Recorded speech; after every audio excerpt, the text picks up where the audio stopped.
Have you ever looked up at the moon and wondered, what is it really? It's always there, silently watching.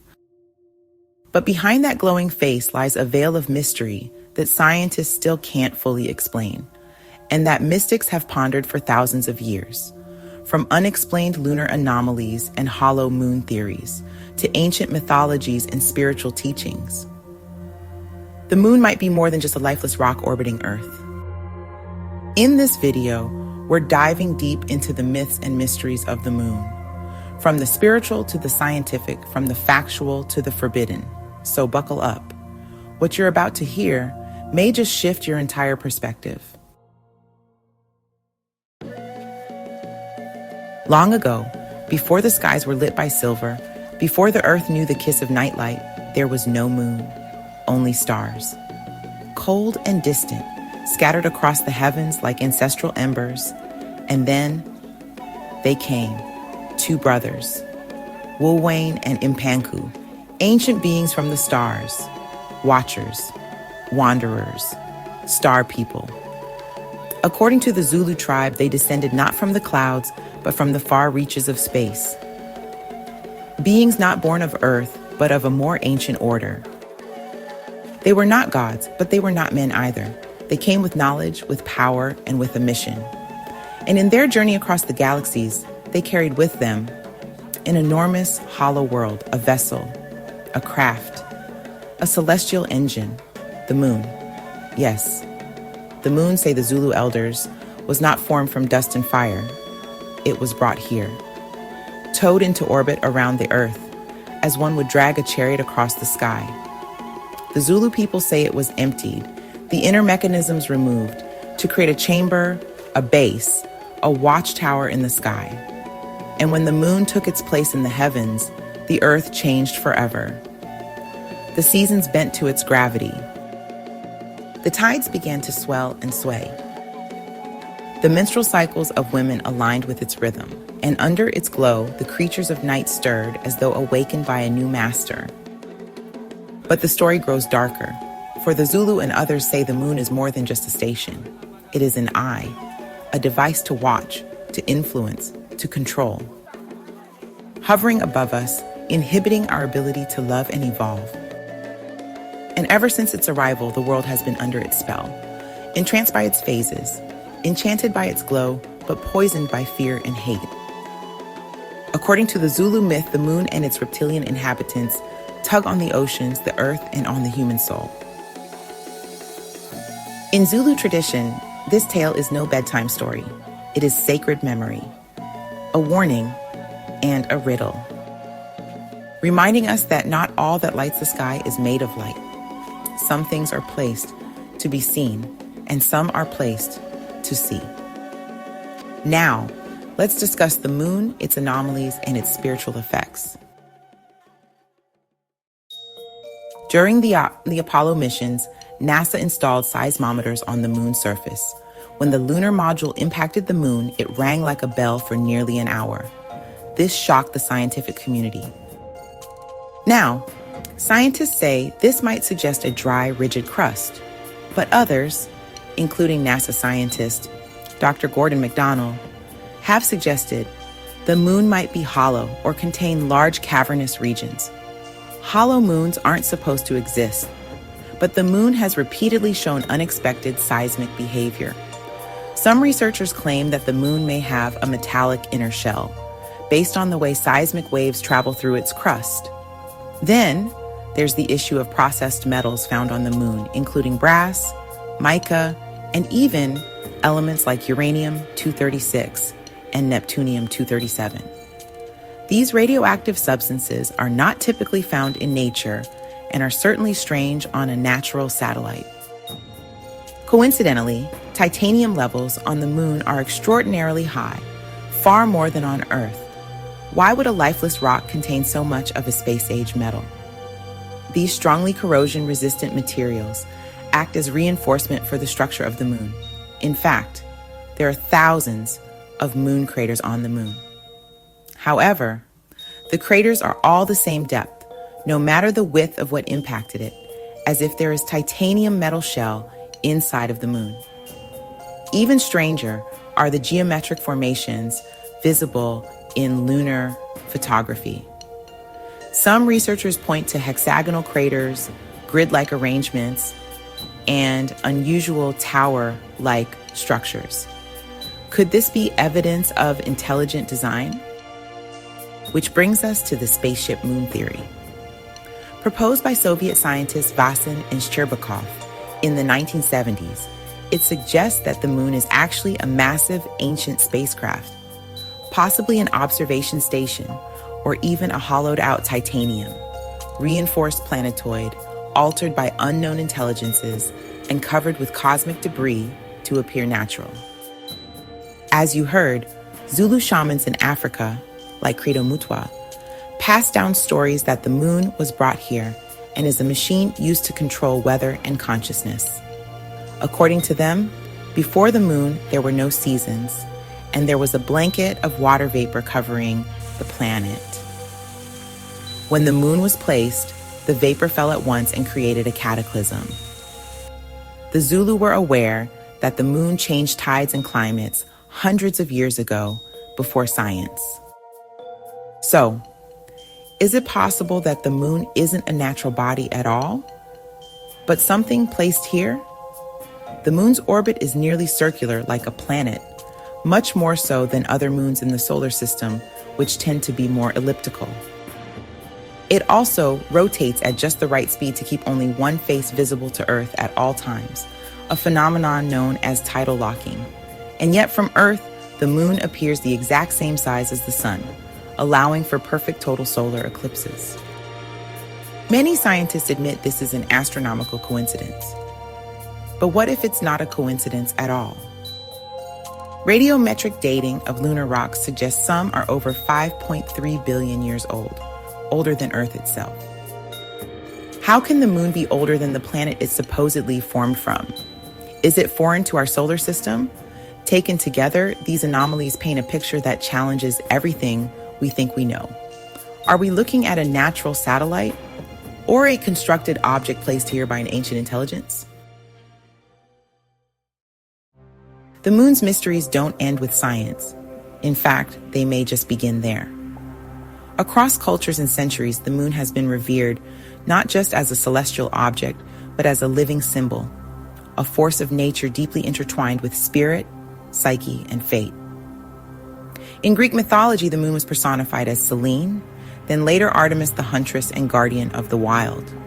In Roman tradition, she was Luna, from which we get the word lunatic, a nod to the moon's ability to stir the human mind.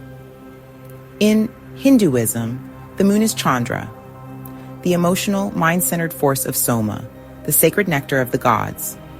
In Egyptian lore, the moon is connected to Khonsu, the god associated with the moon, time, and healing. And in many indigenous traditions, the moon is the grandmother, wise, ancient, cyclic, tied to the rhythms of earth, fertility, and the feminine mysteries. The moon has always been seen as the embodiment of the subconscious, the ruler of tides, cycles, and secrets. In astrology, the moon is one of the most important planetary bodies, second only to the sun. But unlike the sun, which represents conscious identity, the moon governs your inner world, including emotions, habits, instincts, childhood conditioning, and your deepest sense of security.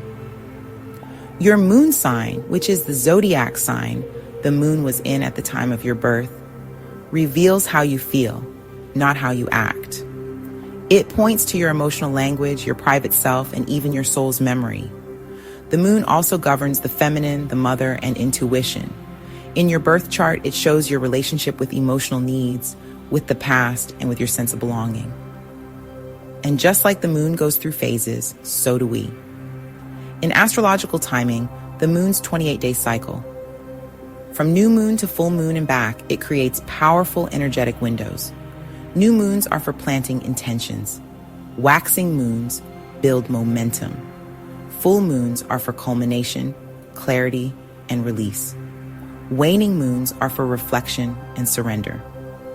Astrologers have tracked lunar cycles for thousands of years to time rituals, ceremonies, and major life decisions. And it works, not through superstition, but through resonance with natural rhythms. There's a reason why farmers, midwives, and mystics all follow the moon. Many esoteric teachings say the moon influences the astral realm, the dream world, and the subconscious. Some Gnostic traditions go further, suggesting the moon is a sort of soul trap, a filtering station for reincarnation, where souls are recycled back into Earth's matrix of illusion. Rudolf Steiner, the mystic philosopher, believed the moon split away from the Earth long ago to allow us the experience of individuality. He said the moon holds ancient karmic memory and is tied to our spiritual evolution. Esoteric traditions from Hermeticism to Rosicrucianism and Gnosticism often portray the moon as a symbol of illusion. It doesn't shine with its own light, but reflects the sun, just as the ego reflects, but does not originate divine consciousness. In this light, the moon becomes a mirror of the human condition, reactive, cyclical, shaped by memory and mood. Perhaps the moon is like the false self, the ego, reflecting but not radiating, a symbol for the world of appearances. Some Gnostic and mystic Buddhist teachings even suggest the moon plays a role in the reincarnation cycle, a kind of astral checkpoint or soul gate where the spirit reviews past karma before returning to Earth. Others say the moon governs the astral plane, the realm of dreams, visions, and energetic imprints, which is why many people report vivid dreams, psychic downloads, or emotional intensity around full moons. Whether it's science, astrology, or symbolism, the moon always brings us back to one idea: cycles. Just like the moon waxes and wanes, so do we. Just like the moon reflects, so do we. And just like the moon reveals hidden light in the night, perhaps we too are meant to illuminate darkness within ourselves. The moon teaches us not to fear change, but to flow with it. Not to resist emotions, but to honor them. Not to seek permanence, but to recognize that all things move in sacred rhythm. Let's explore some deeper spiritual interpretations. We've all heard the stories. People go a little wild during a full moon. Emergency room visits go up. Sleep is disrupted. Emotions run high. That's not just folklore. Studies show the moon does affect human biology, particularly through its gravitational pull on water. And our bodies are over 60% water. Many spiritual traditions say the moon governs the psychic and intuitive realms.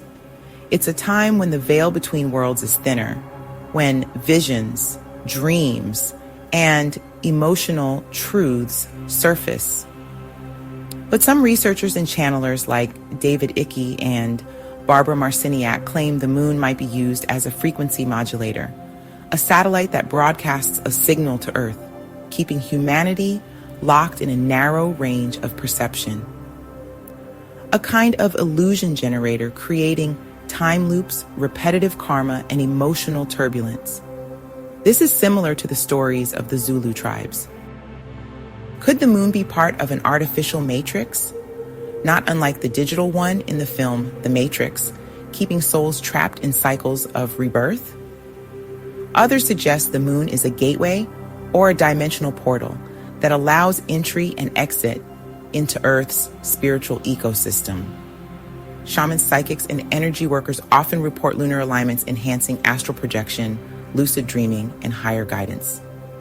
As a channeler myself, I was told by Egyptian god Khonsu that the moon was brought here to protect the Earth from catastrophic meteor and asteroid bombardments from a time when the cosmos were still being formed. It is, in fact, an unnatural planetoid that was meant to bring protection, stability, and a resting place for otherworldly visitors traversing the stars. According to Khonsu, the moon is neither good or bad, it just is. And while there are some inhibiting properties, the benefits outweigh them. The light of the sun that the moon reflects is beneficial to humanity. Perhaps it's time we stop taking it for granted, and started looking at it with new eyes, both scientific and spiritual. So, what is the moon? A natural satellite born of cosmic violence? An artificial structure? Intelligently designed? A spiritual mirror? Reflecting our subconscious and shaping our emotions? Maybe it's all of the above. The truth is, we don't fully know. And that's what makes the moon such a profound and sacred mystery. So the next time you gaze up at the moon, ask yourself, what am I really looking at? An ancient rock, a cosmic ship, or a mirror for my own consciousness? Thanks for watching. If this video sparked something in you, leave a comment, share your thoughts, and let's unravel this mystery together. Don't forget to like and subscribe for more deep dives into ancient wisdom, modern mysteries, and the unseen forces shaping our world. Until next time, stay curious, stay conscious, and keep looking up.